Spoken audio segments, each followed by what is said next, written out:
Assalamualaikum warahmatullahi wabarakatuh. Ketemu lagi dengan saya Kling Lele. Di video kali ini saya masih menjawab daripada beberapa pertanyaan. Dan kebetulan di konten yang ini saya rangkum juga ada pertanyaan dari Facebook, dari Instagram, dan ada dari TikTok juga seperti itu. Dan kita di sini semuanya akan bahas. Kenapa saya arahkan pertanyaan dari TikTok saya bahas di YouTube juga? Karena di TikTok saya jarang live, terus terang waktunya saya belum sempat, apalagi di Facebook. Memang saya di Facebook belum pernah live juga, jadi saya nggak bisa menjawab pertanyaan begitu banyak di beberapa platform seperti itu. Untuk sementara semua pertanyaan saya bawa ke YouTube, saya jawab di YouTube, tapi untuk kedepannya semuanya masing-masing platform. Yang bertanya di TikTok, saya jawab di TikTok, dan yang bertanya di Facebook, saya jawab di Facebook juga, dan yang bertanya di Instagram, saya jawab di situ juga. Seperti itu. Oke, dari siapa pertanyaannya dan seperti apa, kita cek dulu.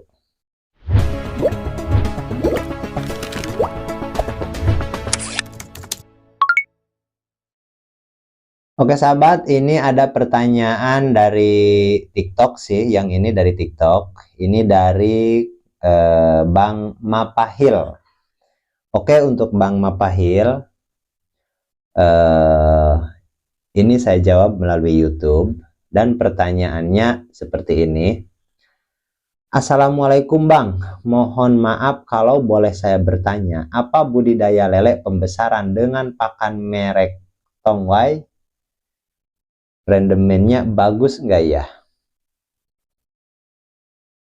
Karena di tempat saya cuman ada pakan merek Tongwai saja.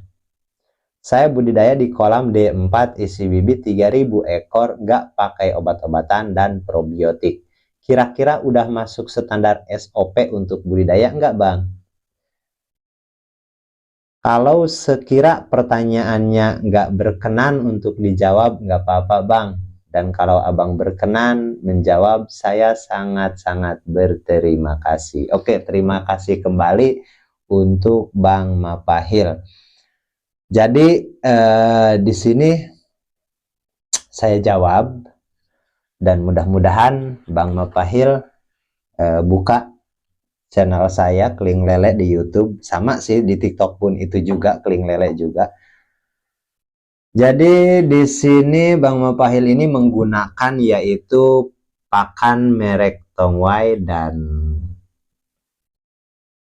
saya pun di sini ada juga, dan itu bagus, banyak dipakai. Bahkan ada beberapa daerah yang dia anggap Tongwai itu the best quality, number one. Itu paling bagus di beberapa daerah sih. Enggak termasuk daerah saya di sini, enggak termasuk. Ini hanya ya tetangga-tetangga daerah gitu. Link, ini merek ini pakan cukup bagus loh. Mantap, FCR-nya ini itu pokoknya ikannya sehat, FCR-nya tinggi seperti itu. Dan itu sangat bagus. Seperti itu. Dan ini sangat-sangat recommended sih sebenarnya. Hanya saja harganya juga harus diperhitungkan, karena ini pakan mahal, bukan sembarang pakan sebenarnya. Ini pakan mahal. Kenapa jarang disebut? Karena daripada beberapa pembudidaya sahabat kita ini, jangankan merek ini, merek yang biasa saja itu masih mengeluh gitu, apalagi kalau yang terlalu mahal. Meskipun di situ nggak bakalan rugi sih sebenarnya, cuman kan kadang-kadang di critical areanya itu, di pemikirannya masing-masing itu kan dia analisa tuh, harga pakan sekian, buset berapa kilo hasil nanti yang harus dipotong oleh pakan, untung atau rugi, dan lain sebagainya lah. Dan ujung-ujungnya kadang-kadang terlalu liar gitu. Dan menurut saya ini sudah bagus untuk pakan. Cuman kalau di sini tidak menggunakan obat-obatan dan tidak menggunakan probiotik, oke, di sini saya akan pisahkan. Kalau tidak menggunakan obat-obatan, itu saya setuju, itu bagus juga, karena kalaupun kita banyak menggunakan obat-obatan kimia, itu akan resisten juga. Ada masanya obat itu nggak berlaku, nggak mempan. efek samping daripada obat-obatan kimia memang seperti itu. Ada masanya itu nggak mempan lagi, kebal, seperti itu. Dan itu memang resisten. Hukumnya kimia itu seperti itu. Kurang lebih seperti itu. Makanya tidak disarankan untuk obat apapun yang berbau kimia, seperti itu. Tapi kalau untuk probiotik, itu tetap harus sebenarnya. Itu harus sebenarnya. Jadi SOP-nya tetap harus ada. Karena probiotik itu selain daripada mengurai dan memperlancar pencernaan juga, dan tentunya menyehatkan juga. Dan kalau ikannya sehat, imunnya kuat, dia pun akan tahan terhadap penyakit atau terhadap bakteri patogen. Seperti itu, dia akan tahan juga terhadap virus-virus, jamur, dan lain sebagainya. Kurang lebih seperti itu. Jadi untuk Kang Mupahil, bukan Mupahil, untuk Kang Mapahil, untuk pakan itu sangat bagus, tapi saran saya tambahkan satu lagi, yaitu probiotik. Dan dibibis ke pakan ataupun di air, itu terserah. Yang penting di situ kita ada apa ya? Ada perawatan lah bahasanya, supaya tidak menimbulkan amonia terlalu parah. Kurang lebih seperti itu. Oke, mudah-mudahan bisa dipahami untuk Kang Mapahil, dan kita lanjut ke pertanyaan berikutnya, yaitu pertanyaan dari Rudi Hartono. Oke, agak lama juga nih nggak lihat komentar dari Bang Rudi Hartono. Oke, ini ada lagi nih. Dan pertanyaan dari Bang Rudi Hartono ini, kalau tebar ukuran 56, bisa nggak pakan 1 ton dapat daging 1 ton? Kalau bisa, gimana caranya? Oke, jadi ini di pembahasan yang apa ya? Di situ saya memang agak sombong juga sih untuk dapat apa namanya 10.000 benih untuk dapat 1 ton. Orang goblok pun bisa ya. Ya itu apa ya? Opini saya seperti itu. Berlebihan juga sih sebenarnya. Cuman di situ saya mau mengatakan bahwa 10.000 ekor itu untuk dapat 1 ton nggak susah gitu, nggak susah, nggak usah harus banyak mikir gitu. Dan oke, di sini ukuran benihnya 56. Kalau 56 itu didederkan dulu sampai waktu tertentu, 2 atau 3 minggu, setelah itu kita grading, baru kita hitung yang itu. Karena yang 10.000 ini kalau didederkan, itu paling bisa jadi 7-8 ribu lah, nggak bakalan 10.000. Masa kehilangannya itu di pendederan. Tapi kalaupun misalkan nih 56 di kolam tanah, pakai benih ukuran 56 nih, tapi di kolam tanah kolamnya. Dan ini harus saya luruskan juga, disclaimer juga, nggak setiap kolam. Ini kolam tanah nih yang saya bahas. Kolam tanah, sistem kocor, airnya cukup bagus, pakannya pun bagus, ukuran benih 56, tebar 10.000. Dapat nggak 1 ton? Saya bisa jamin, saya bisa buktikan di mana tempatnya. Oke, kita lakukan. Dan saya berani untuk mengawasi di situ. Kita bisa bersama-sama lah di situ membuktikan. Yang penting kolam tanah, sistem kocor, airnya bagus, pakannya pun yang bagus, full pellet juga seperti itu bisa. Itu bisa. Tapi kalau ditanya caranya gimana, sebenarnya caranya sama, hanya saja panen parsial. Panen parsial. Kalau nggak mau banyak yang BS. Tapi kalau nerima misalkan, nggak apa-apa, yang penting dapat 1 ton. Banyak yang BS pun nggak apa-apa. Ya maaf, saya katakan jangankan 1 ton, mau 2 ton pun saya sanggup. 10.000 mau 2 ton pun saya sanggup. Kita tinggal bikin besar aja. Cuman kan yang jadi masalah di sini, ukurannya harus pas, pendapatannya itu harus pas juga. 10.000 ekor dapat 1 ton dengan ukuran 6-10. Dan itu kalau benihnya kecil, ya tetap aja agak susah. Karena nanti ada yang isi 6, ada yang isi 20 ekor juga nanti yang ketinggalan. Dan itu susah juga seperti itu. Makanya Di situ kita harus mengambil kesimpulan bahwa panen parsial, entah itu 2 kali panen atau 3 kali, seperti itu. Oke, ini pertanyaan dari Ernawati. Oke, yang pertanyaannya adalah, kalau menurut saya sistem terbaik buat lele selain kocor sepertinya bioplok. Hanya saja ploknya harus dibuang karena lele gak mau makan ploknya ya. Lama-kelamaan disusupi patogen. Jadi mungkin ya yang orang-orang sebut istilahnya RWS, namun plok wajib dibuang. Jadinya airnya merah kayak Coca-Cola. Cuman aman-aman sih asal gak pakai Lactobacillus sebagai probiotik. Sekarang saya fokus ke bakteri fotosintesis seperti Rhodobacter, Rhodocinomonas, Rhodocapsulatus, walau gak bertahan lama, hanya 3 hari maksimal. Kolam sudah berbau, jadi pemberian 1 ppm dalam bentuk cairan kulturnya per 2 hari aman tanpa CO3, dolomit pH 63 sampai 7,5 dengan nggak perlu aerator. Oke,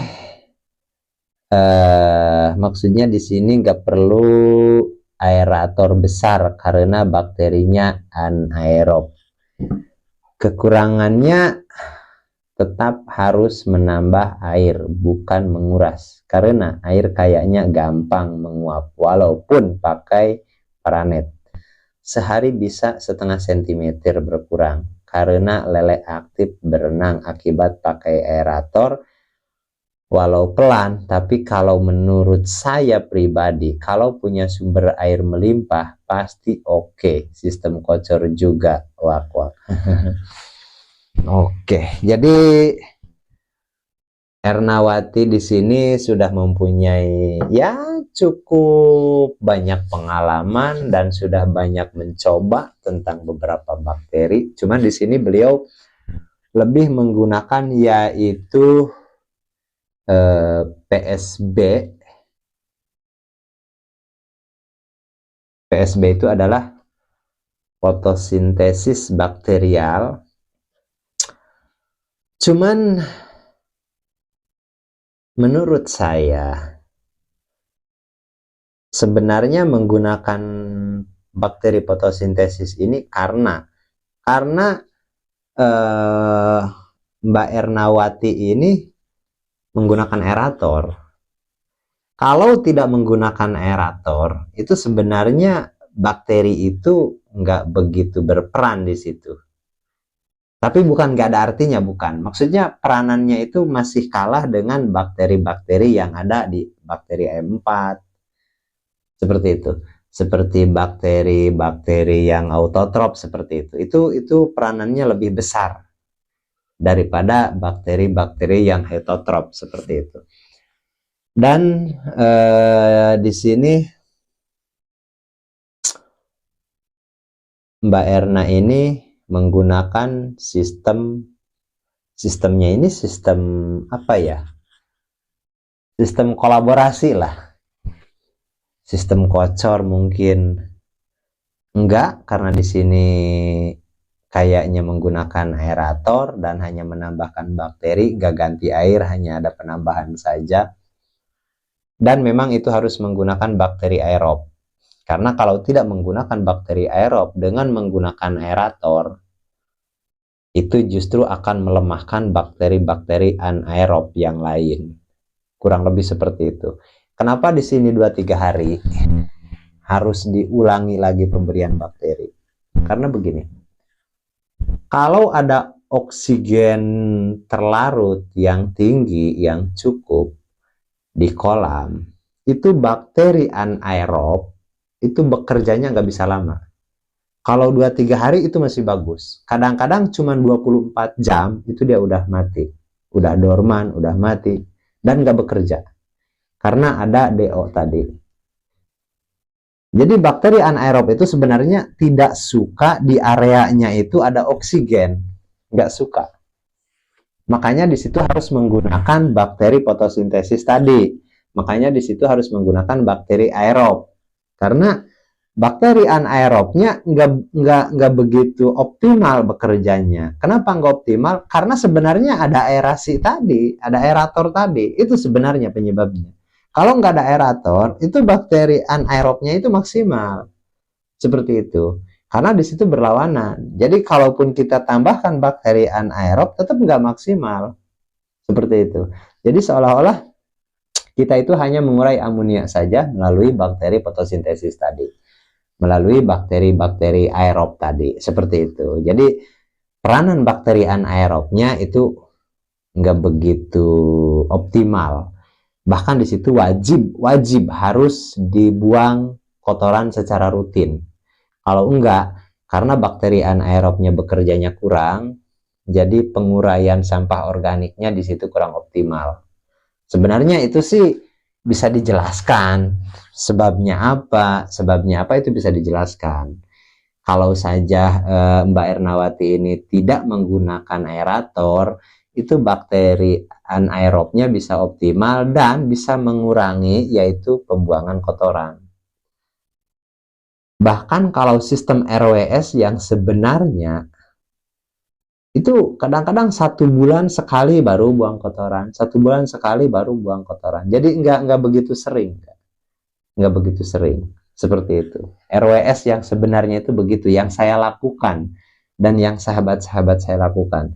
Karena secara nggak langsung, apalagi untuk di daerah yang susah air, kita membuang kotoran itu bukan kotoran saja, bersama airnya gitu kan. Ya paling tidak 10 cm itu udah berkurang itu pasti. Kita cabut pembuangan dan keluar kotoran sama airnya. Kadang-kadang minimal ya 7-8 cm itu udah hanyut udah air itu, dan kita harus tambahkan lagi. Dan bayangkan kalau budidaya itu kita hanya menggunakan air hujan saja, nggak ada air sumber karena air sumbernya asin, nggak bisa dipakai, berarti kita nggak bisa sepanjang tahun dong budidaya. Dan itu pun harus diperhitungkan. Tapi oleh karena Mbak Ernawati ini mungkin sumber airnya cukup juga, jadi RWS nggak risau juga untuk kekurangan air seperti itu. Makanya dia bisa buang kotoran rutin dan tambahkan air. Dan SOP-nya itu cukup bagus, meskipun secara keseluruhan dalam mengoptimalkan cara kerja bakteri itu belum memahami sepenuhnya mungkin. Cuman di sini saya setuju dengan cara itu, meskipun kalau misalkan kenapa nggak optimal si bakteri anaerobnya tadi, karena sebenarnya ada aerator. Dan kalau ada aerator, bakteri anaerob itu memang nggak optimal. Makanya contoh nih di sistem bioplok gitu. Sistem bioplok sama sistem RAS. Itu bakteri anaerobnya itu nggak optimal, nggak bakalan optimal. Kayak di sistem RAS gitu kan. Kenapa di sistem RAS itu ada namanya filter mekanis untuk menahan kotoran, untuk menahan sedimentasi. Karena bakteri anaerobnya itu di situ kurang optimal. Jadi tetap kita harus menggunakan penyaringan khusus untuk mengambil kotoran tadi. Dan kalau yang menggunakan cara saya, RWS yang bejo, yang tanpa ilmu, itu sebenarnya nggak ada pembuangan kotoran rutin itu. Pembuangan kotoran itu paling cepat sebulan sekali, paling cepat. Bahkan kadang-kadang semusim. Semusim itu dalam artian 1 kali siklus, 2 bulan baru kita buang. Sebelum panen itu pun, sebelum airnya dipindahkan, kita buang sedikit kotoran, setelah itu airnya kita pindahkan. Secara sengaja untuk membuang kotoran itu enggak. Tapi di situ kita full menggunakan bakteri anaerob. Oke, menggunakan bakteri anaerob tujuannya untuk mengurai sampah organik tadi. Dan di situ nanti banyak mikroorganisme juga. Mikroorganisme itu bisa membantu untuk menjadi pakan ikan juga. Sebenarnya di situ ada siklus, ada kehidupan yang di situ itu disebutnya ekosistem. Seperti itu. Saya kalau ngomong agak belepotan, ya maklumlah. Saya kurang fasih dalam berbahasa, kurang profesional lah dalam berbicara. Cuman yang jelas, kalau sahabat memahami dari bahasa saya yang sederhana ini, jadi kalau kita menggunakan bakteri anaerob saja, Di situ nanti ada siklus, si kotoran itu diurai oleh bakteri anaerob tadi dan dimakan oleh mikroorganisme, dan di situ bisa, kalau di bioplok bisa dikatakan ada gumpalan plok, karena gumpalan plok itu adalah yaitu bioplok itu, bio itu kan kehidupan, seperti itu, kehidupan. Plok itu ya gumpalan. Jadi ada suatu kehidupan yang menggumpal di situ dan bisa dimakan oleh ikan. Seperti itu sih sebenarnya. Dan RWS itu hampir menyerupai itu sistemnya sebenarnya. Cuman tidak menggunakan bakteri khusus pembuat plok, tidak. Seperti itu.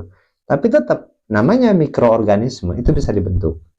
Dan itu bisa dibuktikan contoh begini. Setelah panen, air RWS itu jangan dulu tebar benih kita, diamkan selama 10 hari atau 2 minggu, dan di situ nanti sahabat bisa lihat hasilnya seperti apa bagusnya air RWS itu. Tapi yang ikannya udah dipanen gitu, mananya mikroorganismenya itu yang nggak dimakan oleh ikan. Kenapa di RWS FCR-nya tinggi juga? Kurang lebih seperti itu, bagus juga. Karena sebenarnya di situ ada banyak hal positif untuk budidaya seperti itu. Jadi ada ekosistem lah di situ, itu ada ekosistem. Kurang lebih seperti itu. Oke, dan terima kasih untuk pertanyaan dari Mbak Ernawati. Paling tidak di sini kita bisa belajar sama-sama.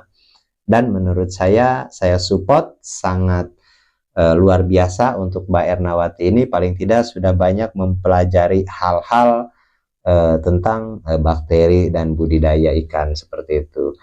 Oke, saya pikir untuk video yang ini takut terlalu panjang, cukup sampai di sini dulu, dan kita lanjut menjawab pertanyaan-pertanyaan di video berikutnya. Karena kebetulan saya pun mau jeda juga, kopi saya sudah habis, jadi saya mau bikin kopi dulu, dan kita lanjut nanti menjawab pertanyaan-pertanyaan dari sahabat kita. Oke, Assalamualaikum warahmatullahi wabarakatuh.